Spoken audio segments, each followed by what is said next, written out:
Adventures in Time and Space. Told in future tense.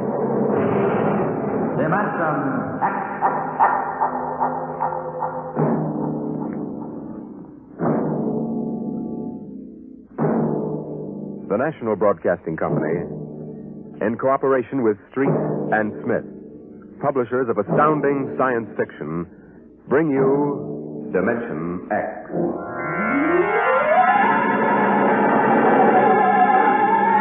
By the year 1990, we should see many amazing technological advances.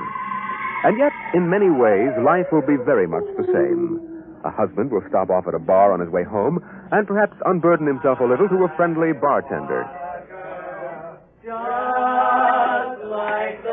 Another one, Mr. Smith? What time is it, Sam? Why, almost 10 o'clock, Mr. Smith. One more. Listen to them. The old songs are still the best, huh, Mr. Smith? Yes, Sam. I remember singing that one back in 1974. Just before I met my wife. Golden days, Sam. Here's your beer, Mr. Smith. Ah, thanks. That's good. Almost feels if I can go home and face Nettie now. Wife trouble, Mr. Smith? Wife trouble, Sam. Fight? Oh, never. Nettie and I never fight. Nettie's too mad about me ever to fight with me. She adores me. Worships the ground I walk on. Well, this is something new. I remember only last year you was complaining she was throwing things. And times have changed. Only wish she was still throwing things. At least in those days I could walk out and slam the door with a clear conscience. Now she's so sweet and loving, I feel like a murderer every time I stop in for a beer on my way home. Tough, Mr. Smith. Tough. Ever hear the expression, love will fly if held too lightly? Love will die if held too tightly? Can't say I ever did. If only she'd relax a little bit. There's a bruise on my lip. She kisses me. Huh? For an hour every night when I come home. Can you do anything for her? I try. I remind her that she really wanted to marry Harvey Tubman. I remind her how we used to have those battles till the neighbors called the robot police. Nothing works. I'm gone for an hour. She cries. Well, me, I ain't got that kind of trouble. I hang around too much, and Mabel calls me a loafer and turns me out. That's a sad state. Can't figure him out. Well, I guess I'll go home and feed myself to the lioness. I tell you, Sam, when Nettie gets finished demonstrating how much she's missed me, I feel like a man who's been stuffed into an electronic washing machine with a dial set at rinse dry. How much do I owe you? 60 cents. Well, if it isn't Henry Smith. Brayling. I live and breathe Walter Brayling. What are you doing here? Oh, having the night out. Does Gloria know about this? Things have changed, Henry. I thought she kept you chained to the bedpost most of the time. Not anymore, Henry. Not anymore. Oh, you aren't divorced, are you? Oh, no. Gloria's home. What'd you do, put a sleeping powder in her coffee? Oh, goodness, no, Henry. That would be highly unethical. I can't believe you just walked out on it. 10 years of marriage, Henry, and I never had a night to myself. But it'll be different from now on. Oh? By the way, Henry, what time is it? 10 o'clock. Well, I guess I better be going. Scared? No, don't want to crowd my luck. Although, really, there's nothing to worry about. I'd sure like to know how you do it, Walter. Would you really? Yes. All right, Henry. Since you've always been a friend of mine, I'll let you in on it. Come on, my car is outside. I'll drive you home and let you see how it's done. Well, that's nice of you, Walter. Not at all, Henry. We fellows have to stick together.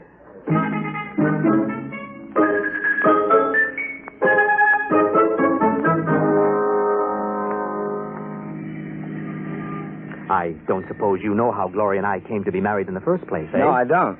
Well, one evening, she threatened to tear off her clothing and call the police unless I married her. No. Oh, yes. Well, that's a bit extreme, isn't it? Well, Gloria was always a nervous girl. I bet you've had a pretty wretched time of it. Oh, yes, it didn't take long for me to become the laughing stock of the neighborhood. Hand-pecked Brayling, they used to call me. I know, but things are changing now. Here, you see this? What's that? A single ticket to Rio on the morning rocket. I have hotel reservations there for a month. A whole month, Henry, to have a fling. Won't Gloria make trouble over that? That's the amazing part of it, Henry. She won't even know I'm gone. I'll be back in a month, and no one the wiser. You don't believe me, do you? Frankly, no. Just how are you going to swing it, Walter? That's the secret, Henry. I tell you, it's the most wonderful thing ever invented. Worth every cent I paid for it. What is it? I'm going to show you. Here's my house. Notice the lights are all out.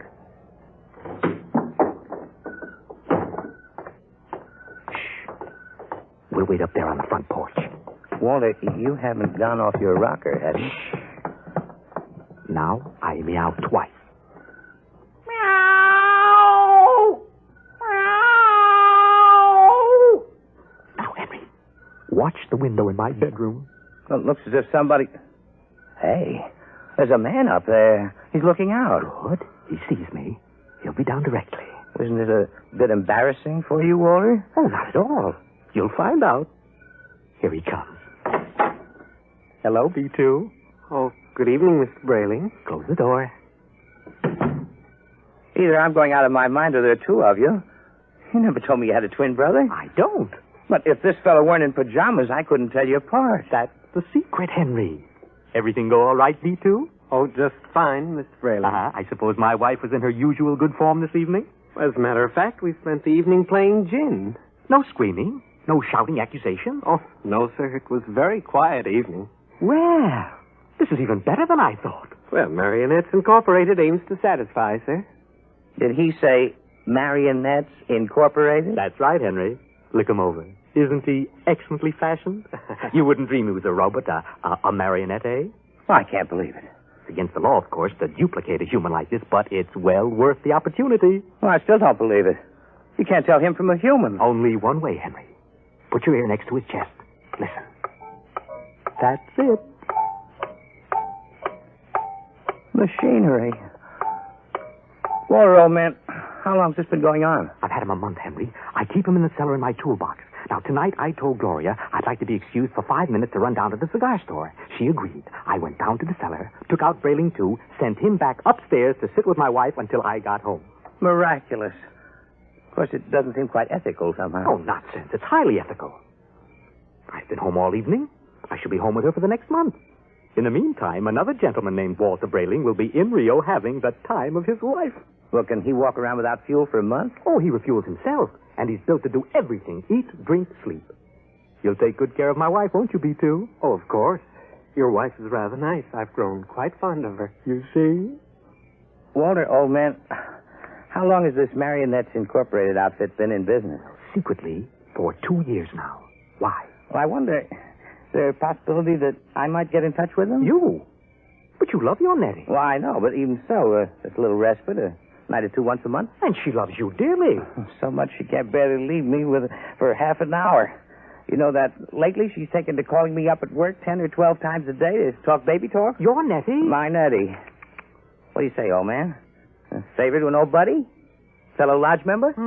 Well, I could put you in touch with the man who makes them. Of course, you'd be pledged to secrecy once you learned where he's located. Oh, naturally. Very well, Henry. Here's his card.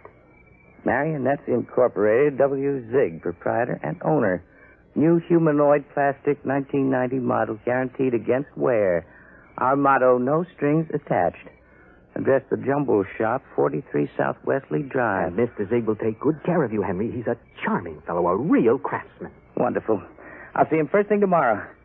Well, I better be getting home now, though. Nettie's probably splitting a gasket. See you around, old man, after I get back from Rio. And while I'm gone, you might drop around regularly, just as you always have. Treat Brayling, too, here as if he were me. Otherwise, Gloria might be suspicious. Oh, I will. And, before I go, these marionettes are safe, aren't they? Oh, absolutely. Oh, tell them, B2. We're guaranteed. Fine. Well, good night, Walter. Good night, B2. Good night, Mr. Smith. Good night, Henry. Well, I'm glad someone else will have a chance at a little happiness and freedom. All right, Brayling, too. Back into the cellar box for you. Come on. Down the steps. That's it. It's very damp down here, Mr. Brayling. Bad plumbing. Well, here we are. Brayling, Yes. before you put me back into the toolbox, could we have a word? Certainly, old man. This toolbox. What about it? Well, I don't like it, Mr. Brayling. Why not? It's cramped. Oh. Well, I'll try to fix up something more comfortable when I get back from Rio. All right, now, before Gloria gets worried, back Marionettes are made to move, not to keep still. How would you like to lie in a stuffy old box most of the time? I didn't realize you fellas were that sensitive. Well, you wouldn't like it at all. I keep running, and there's no way to shut me off. I have my feelings, you know. Well, day after tomorrow, I'll be off to Rio, and you won't have to stay in the box for a whole month. Why, you can move upstairs. But when you get back from Rio, I'll go back in the box. Mr. Zig didn't tell me at Marrionettes Incorporated that it was possible to get a difficult specimen. There's a lot he doesn't know about us. We're pretty new. Now, look here, B2. This has gone far enough. I'll never get to Rio. Now, come on now. Into the box. And another thing. Well... Your wife. What about my wife? Well, I've grown quite fond of her. Well, I'm glad you enjoy your employment. You'll have the whole I'm month. afraid you don't quite understand, Brayling. I've fallen in love with her. You what? You just don't appreciate her. Maybe if you hadn't always acted so meek and apologetic about everything, she'd have a little more respect for you as a man. Well, now, you aren't supposed to behave like this. You know you think you... Well, anyway, I could be very happy if I were married to Gloria. Aren't you forgetting you're nothing but a big, overgrown puppet? Careful, Brayling. I'm sensitive. All right. I'm sorry. Now, look. You wouldn't mind waiting here a moment, would you? I have to go upstairs and make a phone call. To whom? Oh, nobody important. I have to call Henry Smith about something. Yolande, you're going to call Marrionettes Incorporated and tell Mr. Zig to come and get me. Oh, no, really, I'm not. I was...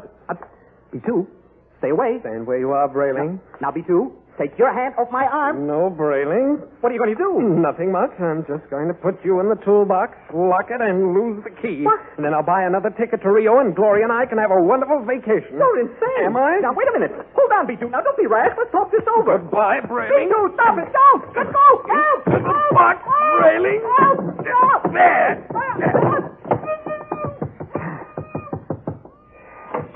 Walter!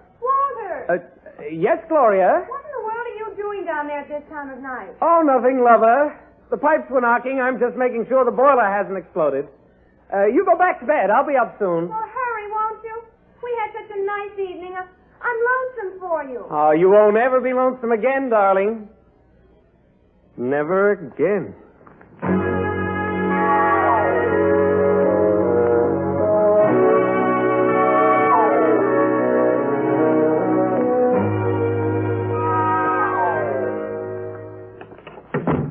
Good morning, Nettie. Oh, good morning, darling. How are you? Have a nice time last night?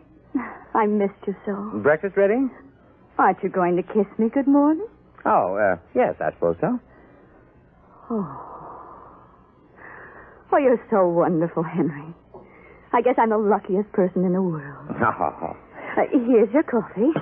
And how would you like your eggs? Anyway, at all. Oh, but I want to please you. Oh, Nettie, skip the eggs this morning. Oh, but you have to eat to keep well, darling. I'm very healthy. I have an early business appointment. Oh? It's a friend of Walter Brayling's. I met Walter last night, and he... Yes? I'd better be off.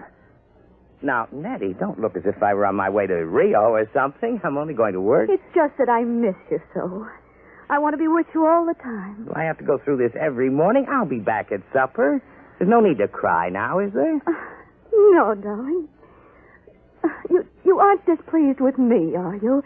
I try so hard to do everything just as I think you'll like it. No, I'm not displeased. Well, goodbye, dear. Henry, Yes? you forgot to kiss me goodbye.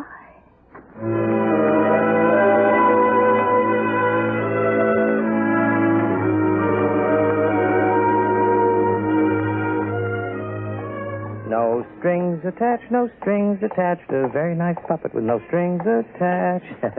Let's see now. The Jumble Shop, 43 South Wesley. That should be about... here it is.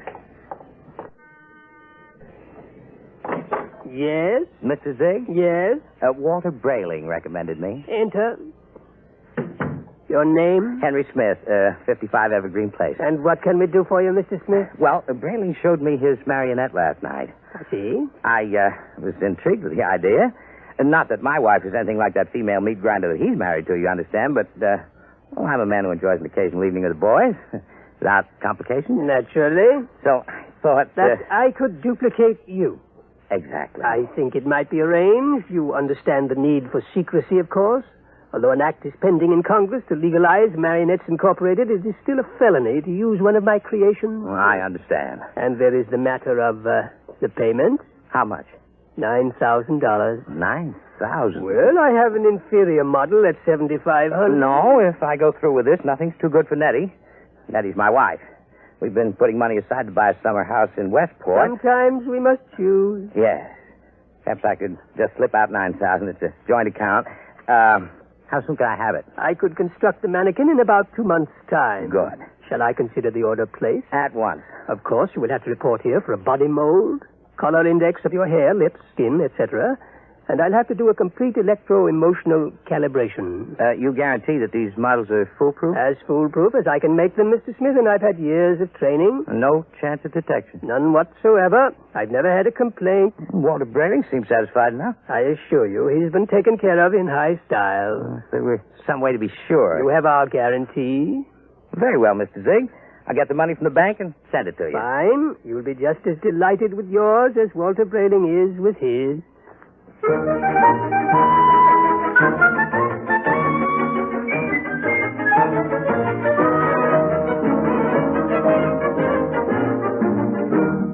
Oh, tell her. Yes, Mr. Smith? I'd like to cash this draft on my joint account. Yes, sir. $9,000, sir. That's right.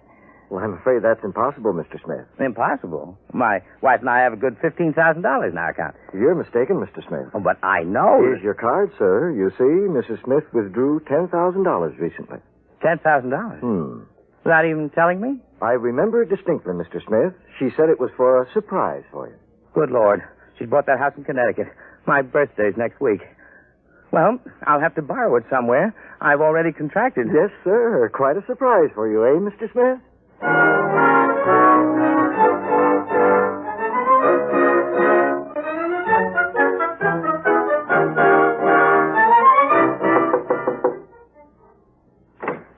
Yes? Oh, hello, Henry. Hello, Gloria. Is Walter home? I'd like to speak to him. Well, come in. Thank you. Is something wrong? Well, just some private business. Matter of a loan. Well, he went down to the travel bureau, but he should be back soon. We're going to Rio, you know. Both of you? Isn't it wonderful? I don't know what's come over Walter lately. He's been so romantic. Last night he came upstairs and said, darling, he hasn't called me darling in years. Darling, we're going to take a honeymoon to Rio. So we're leaving tomorrow. Anything wrong, Henry? No. No, I'm just a little surprised, that's all. Well, he should be back soon. Will you wait? Yes, I'd better. Say, as long as you're over here, maybe you can help me with something. What? Well, I went downstairs to get an old suitcase a little while ago, and I heard the strangest noises near that old tool chest of Walter's. He mentioned that the boiler was acting up, and I'm afraid to go down there again. I wonder if you'd take a look. What kind of noises? Like a thumping sound. Maybe I'd better go down, Gloria. You stay up here. Should I call a plumber, do you think? No, I'll take care of it. Right down a bell. I'll have a look. Good Lord. Hello in there. Well, just a minute. Keep quiet, for goodness sake. I'll have to smash the lock. Now, what in the... Henry, thank God you've come. Be quiet. I've been in there all night. I thought I'd suffocate. He tried to kill me, Henry. He tried to murder me. Who? Which one are you? Don't be an idiot. I'm Walter. What happened? B2, the marionette. He stuffed me in the toolbox and left me to suffocate. Well, fortunately, I found an old file in there and managed to get an air hole through the wood. Good Lord. He's taking Gloria with him to Rio. Have they left yet? No, he's gone downtown for the tickets. Oh, good. We may just have time. For what? To get down to Marrionettes Incorporated and tell Zig to stop him. Well, you're in no condition. Don't worry about me. We can't waste any time. Come on. But Gloria... Sneak out. Tell her you fixed the plumbing. Tell her anything. I'll meet you outside. All right. Oh, what a fool I've been. What a fool I almost was. I went down and ordered one of those things today.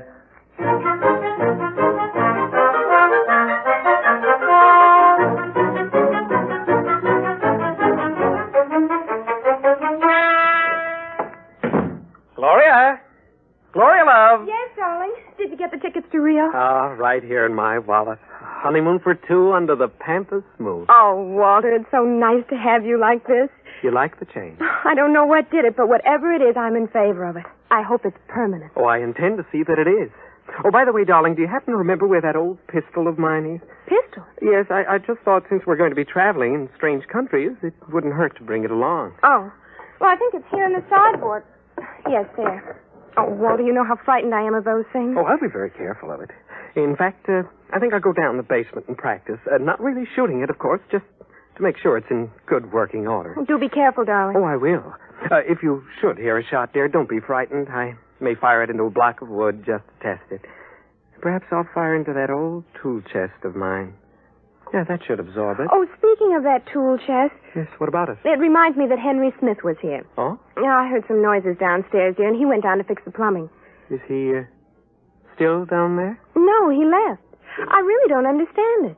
He seemed so anxious to see you before he went down to the cellar, and then he just left. Oh. Did he stop the noises? Well, he must have. I don't hear them. I see. What is it, dear? I have to go out for a while, But, darling. Walter, we'll have to pack if we're leaving. I'll be back soon. There's something very important I have to attend to. Well, what is it? Just some personal business with Henry Smith. Please excuse me, darling, and don't worry. When I get back, everything will be fixed once and for all. Yes, we can enjoy the rest of our lives just as though the old Walter Brayling never existed.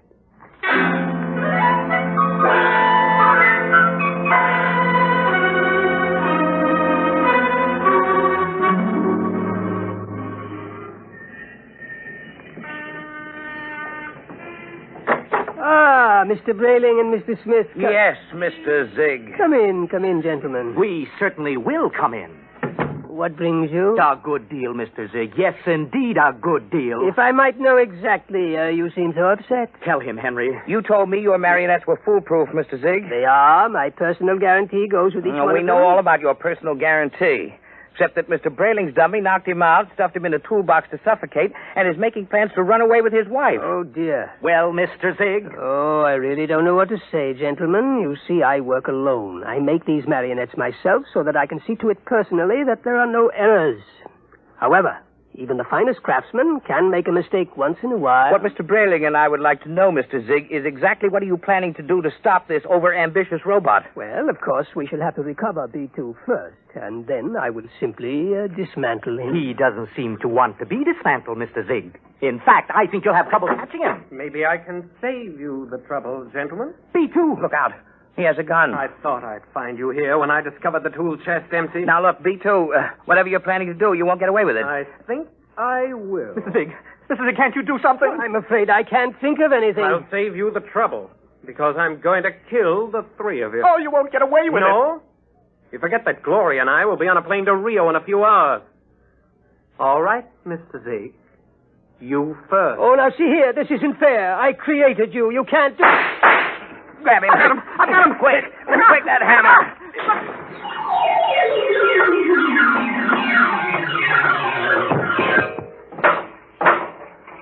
Well, that's the end of Brayling, too. Oh, thank heaven. Henry, he got Zig right through the... Oh, holy jumping catfish. Henry, look at him. Look at Zig. Nothing but a mass of coils and springs, just like Brayling, too. Why, he's nothing but a marionette. He's no different from... Walter, you know what this means? It's incredible. A marionette building other marionettes. But someone must have built Mr. Zig originally. Well, perhaps Mr. Zig turned on whoever built him the same way that Brayling, too, turned on you. Well, at any rate, we'll never know. I wonder how many of these things are walking around among us. Oh, I shudder to think of it. Some of our best friends might be... Come on, we got to get out of here. But the police? Don't be a fool. There's been no crime committed here. All the police will find is two oversized puppets with the springs coming out of them. But they seem so lifelike. They're only machinery. You've got to remember that. Well, what'll I tell Gloria? If I were you, Brayling, I wouldn't tell Gloria a thing. I'd simply pick up that other ticket to Rio and take her on a honeymoon. What about you, Henry? What are you going to do? Me? I'm going home and give Nettie a kiss that'll singe her hair. I'll even forgive her for taking that $10,000 out of the bank without telling me. You know, when I think of what might have happened if I'd gone through with this marionette thing, what makes a fella realize how lucky he is to be married to a decent woman. Let's go.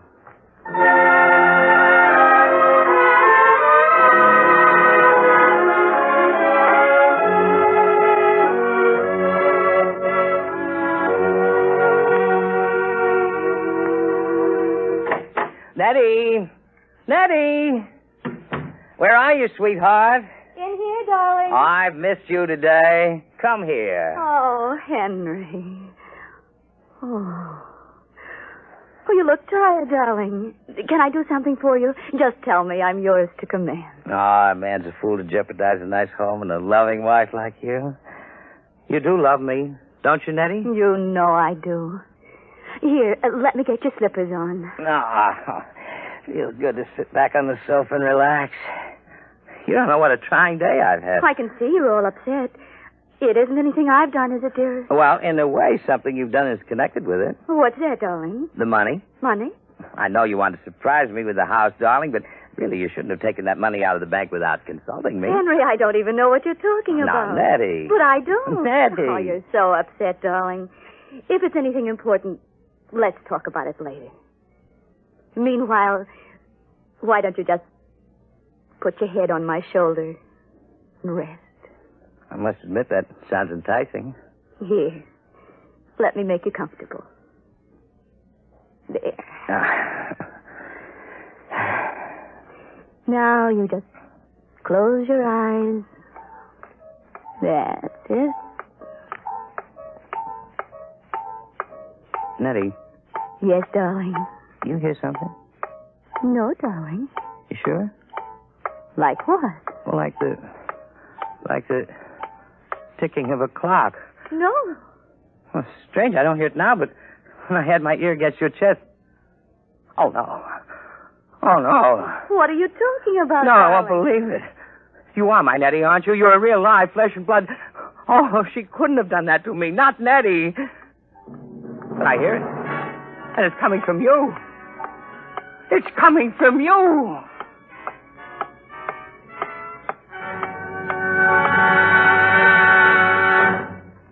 You have just heard another adventure into the unknown world of the future. The world of...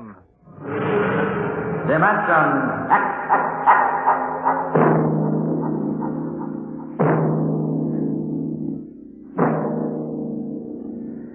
Next week, Dimension X moves to a new day and time. It will originate in New York on Saturdays from 8 to 8:30 p.m., beginning September 8th.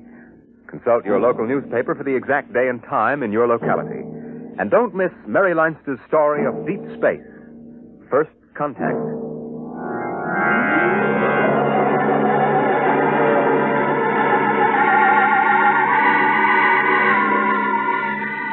Dimension X is presented each week by the National Broadcasting Company in cooperation with Street and Smith, publishers of the magazine Astounding Science Fiction. Today, Dimension X has presented Marrionettes Incorporated, written for radio by George Lefferts, from the story by Ray Bradbury. Featured in the cast were Kermit Murdoch as Henry, Martin Rudy as Brayling, and Ross Martin as Brayling, too. Your host was Norman Rose. Music by Albert Berman. Fred Collins speaking. Dimension X is produced by William Welch and directed by Fred Way.